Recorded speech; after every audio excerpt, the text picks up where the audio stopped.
Ward के कई छोटे बड़े मुद्दों को लेकर भाजपा पार्षद दल द्वारा सामान्य सभा बुलाने की मांग को लेकर सभापति प्रमोद दुबे को सौंपे ज्ञापन को लेकर सभापति प्रमोद दुबे ने क्या कुछ कहा, देखिए खबर राजधानी पर। साथ ही आने वाले समय में विधायक की दौड़ में शामिल होने की बात को लेकर देखिए उनकी क्या रही बेबाक राय।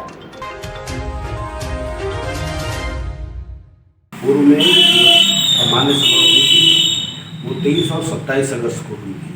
वो सामान्य सभा में नियम है कि 2 महीने बाद ही किया जा सकता है। उस दृष्टिकोण से 27 अक्टूबर के बाद ही किया जा सकता है। तो सदस्यों से पूछा जाएगा, संभवतः दिवाली के बिल्कुल बाद ही रखना संभव है, क्योंकि एजेंडा वगैरह के बनने में लगभग 15 दिन का समय, इसके अलावा पार्षदों के प्रश्नोत्तर के भी जवाब बनवाने पड़ते हैं। तो हमें ऐसा लगता है कि दिवाली के आसपास ये सामान्य सभा की बैठक होगी। सर, अभी पार्षदों की आपके साथ मीटिंग हुई थी, उसमें उन्होंने कुछ एजेंडे बताए होंगे आपको, तो इस बार मेन मुद्दा क्या होगा?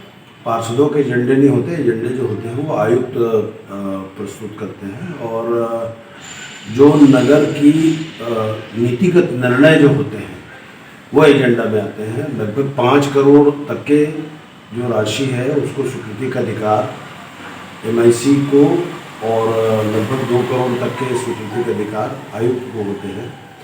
तो जो भी 5 करोड़ से ऊपर के जो प्रस्ताव होते हैं वही सामान्य सभा में आते हैं। इसलिए एजेंडा जो भी बनाए जाएंगे या जो भी नीतिगत निर्णय होंगे उसके आधार पर तैयार किए जाएंगे और उसी आधार पर चर्चा करवाई जाएगी। तो मेन मुद्दा इस बार क्या लग रहा है? अभी अब 2, 3, 4 मुद्दे हैं, जिसमें प्रमुख रूप से एक तो ऑक्सीजन है दिल्लीवाला के पास, ये मुख्य मुद्दे हैं। बूढ़ा तालाब फेज़ 2 के काम का एक मुद्दा है।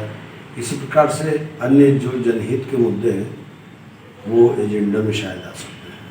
देखिए, जब मैं महापौर था इससे, तो हम लोगों ने एक अभियान शुरू किया था, नो व्हीकल डे। हर महीने की 3 तारीख को लोगों को जागरूक करके कि एक दिन कम से कम अपने वाहन को बाहर ना निकालें।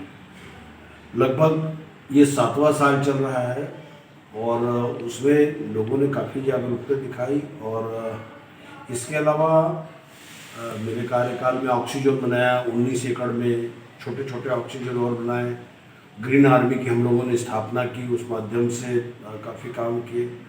तो आपके माध्यम से भी मैं लोगों से अपील और आग्रह करता हूँ कि उन चीज़ों का उपयोग कम करें जिससे ज़्यादा प्रदूषण फैलती है। हम भले लापरवाह हो जाते हैं, लेकिन अगर कहीं रेड सिग्नल के पास अगर गाड़ी बंद करने की आवश्यकता हो तो इमीडिएट जागरूक होकर के अपनी गाड़ियों को बंद कर लेना चाहिए। तो ऐसी छोटी छोटी चीज़ें होती हैं जिनसे ये प्रदूषण कम होता है। मेरे कार्यकाल में नेशनल ग्रीन ट्रिब्यूनल के इच्छा के अनुरूप हम लोगों ने गणेश या अन्य मूर्तियों के विसर्जन को तालाबों में प्रतिबंध लगाया था। उसका प्रतिसाद ये हुआ कि आज पूरे देश में रायपुर शहर का नाम बड़े शिद्दत से लिया जाता है। और मुझे ऐसा लगता है कि विसर्जन कुंड जो हम लोगों ने बनाया है उससे भी काफ़ी प्रदूषण पर प्रभाव हुआ और तालाबें हमारी बच गई। ये तैयारी के लिए अफवाह नहीं है, ये हकीकत है। हम लोग तो चुनाव लड़ने वाले लोग हैं और पार्टी जहाँ से भी आदेश करेगी, जो काम देगी वो काम हम लोग करेंगे। चुनाव लड़ने का है तो